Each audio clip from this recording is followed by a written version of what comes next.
Hello everyone and welcome to another Mondays with Michele video. This week, we'll discuss how to turn a basic table into a user-friendly fill-in-the-blank form. We'll explore how to adjust borders, set cell alignment options, and change cell height to create the perfect layout. Let's get started. And although I'm using Microsoft Word, a lot of what I am showing will apply to whatever word processing tool you might happen to use. Now, a lot of people create forms by typing the field names. So in this case, we have the word name, and then putting either underscore characters or in this case, periods over and over to create the fill in the blank section. They would then type in the next field name. In this case, it's member number, and then more repeated periods for the fill in the blank area. And that is certainly one way to create a form, but there are other options.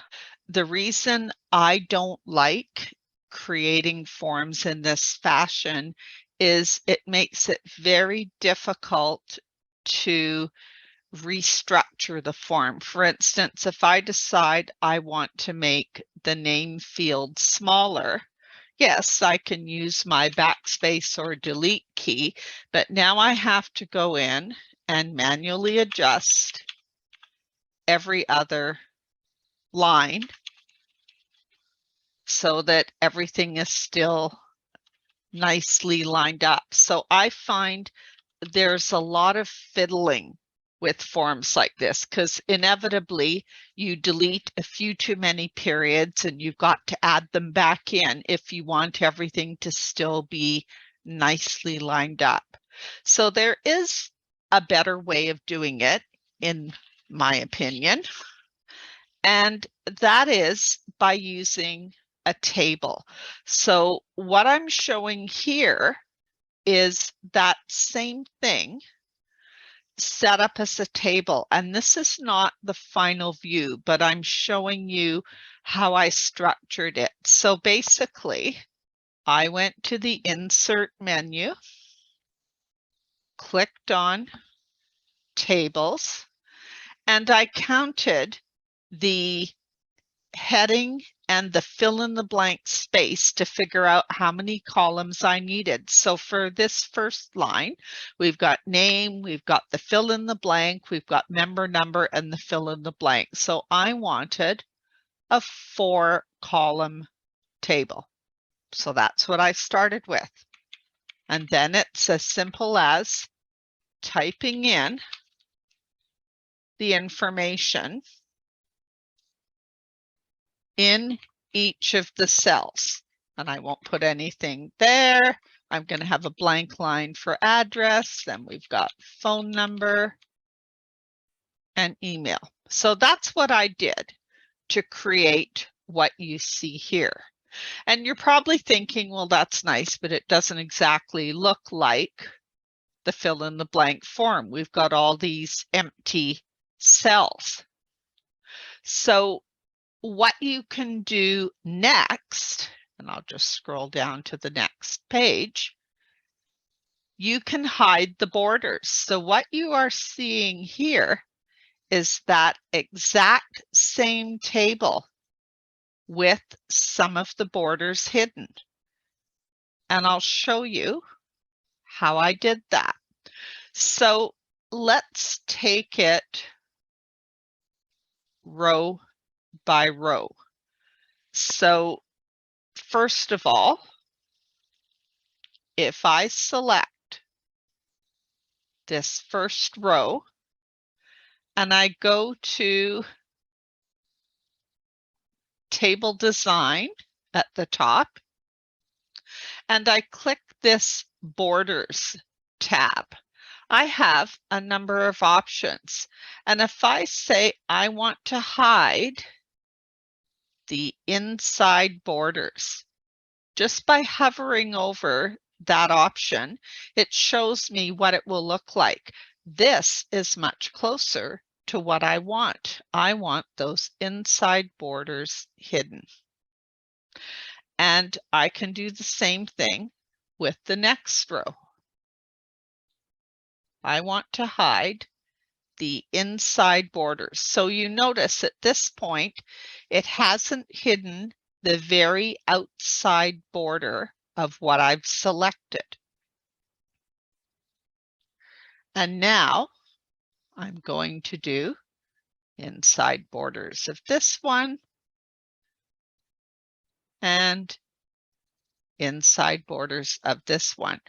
I now have something that looks like ruled paper, basically, with my headings and with the fill in the blanks. But if I wanted to hide kind of the square outline around this whole table, what I could do, I can select the whole table and I can go back to, my borders, and I can say, let's get rid of the very top border, but I'm going to get rid of the left border and I'm going to get rid of the right border.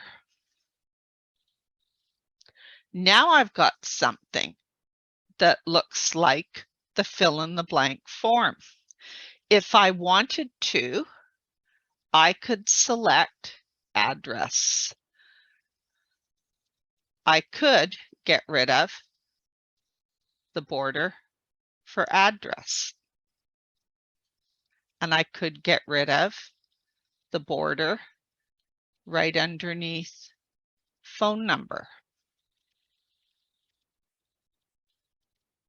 And do the same thing with email. And the same thing with member number. And the same thing with name. But what you'll notice is right now, we've got a big gap between the word name and the start of the fill in the blank, and the word address and the fill in the blank. And some of that is because if I was to select this whole table, and if I select the first column, these are all lined up in the exact same column. So if I want to adjust basically the size of this first column, I don't want to just change the whole thing to be like that, because now phone number is going to go to 2 lines.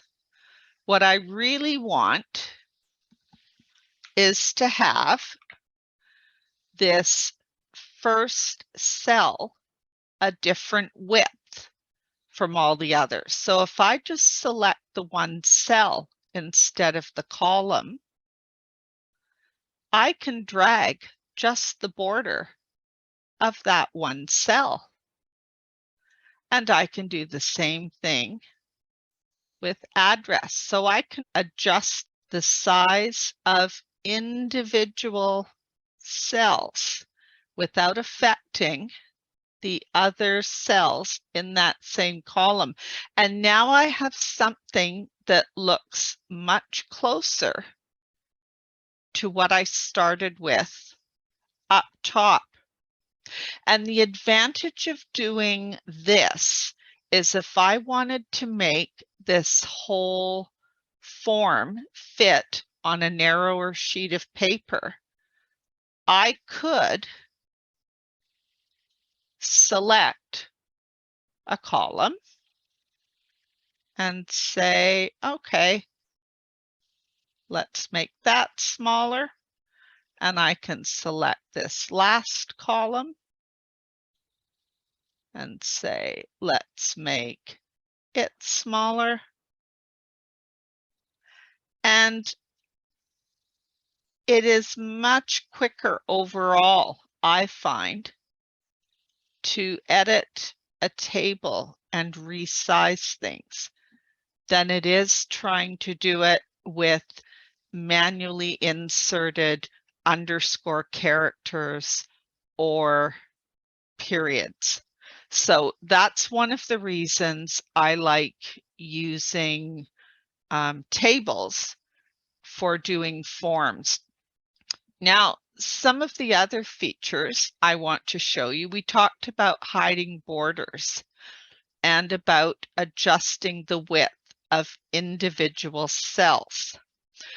Another feature that I really like to use is adjusting the cell margins. Let me go back to our source file. All right. Here's what we started with. And let's say we want to make each of these cells a little bit taller because we want to give more space to either manually write in the information, or even if I was going to type it in, we'd like to add some more space. So if I select the table and go to the Layout tab, I'm looking for this cell margins command up top. And I have this little dialog box that allows me to control the cell margins on the left and right and the top and bottom. And you notice the cell margins on the left and right have a default spacing of 0.08 of an inch. And that's why when you type in a cell, your text is not tight to the border. If I was to change those to 0, watch what happens.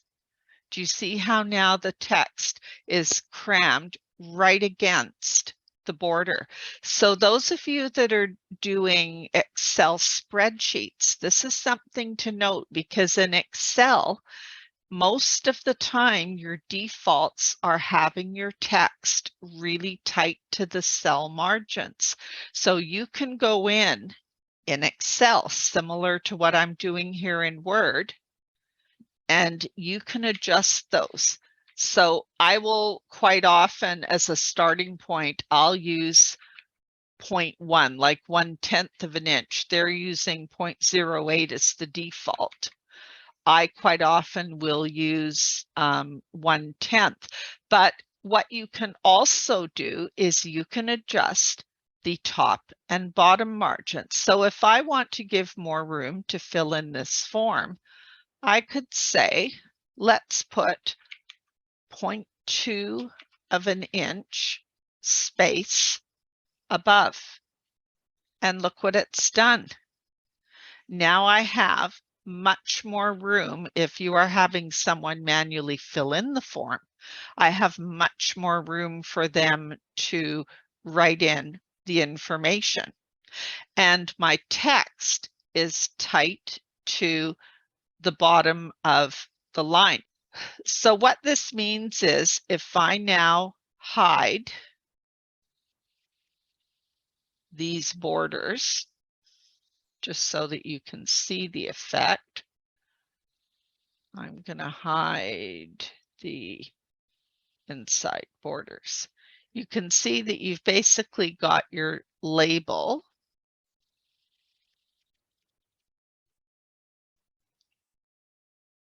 Let me just fix this one. There. We've got our label and we've got our fill in the blank here, and we've left more space. So being able to adjust the cell height and the left-right cell adjustments is really handy. Now, the last thing I want to talk about with my table tips is how things are aligned vertically, because Word defaults to everything aligned at the top. which is what you want, because if you take a look at this example table, if we have some columns with a little bit of information and some columns with a lot, it's much easier to read if your eye is able to just skim across the top, and then you are reading where there's more detail. You are reading that additional detail. Compare it to this other example. This is much harder to read because your eye is going down here, then it has to jump up to this next column of surname interest, then it's back down, then it's up top. So this second example is aligned with everything centered vertically. And how you change that is, again, your layout tools, and these alignment symbols at the top are controlling that. So if I go back, I've selected my table and I want everything aligned top left. That would be this one. If I say I want everything centered at the top, that's this one. And you can selectively set the alignment differently for particular cells by just selecting a cell and choosing the alignment. But I would encourage you, again, with Excel, it defaults to aligning everything as if it was centered up and down. And most of the time that's not what you want, because especially if I was to take, for instance, this cell and add even more information, so I'll just exaggerate it, you can see what happens. It makes the rest of the table much more difficult to read because you're having to hunt for where the bits of information are in those other columns. The minute you change it to this type of alignment, everything you need is all lined up, easy to read. I hope you enjoyed this week's video. I know you're anxious to try out some of these techniques on your own tables. Have fun, and thanks for watching.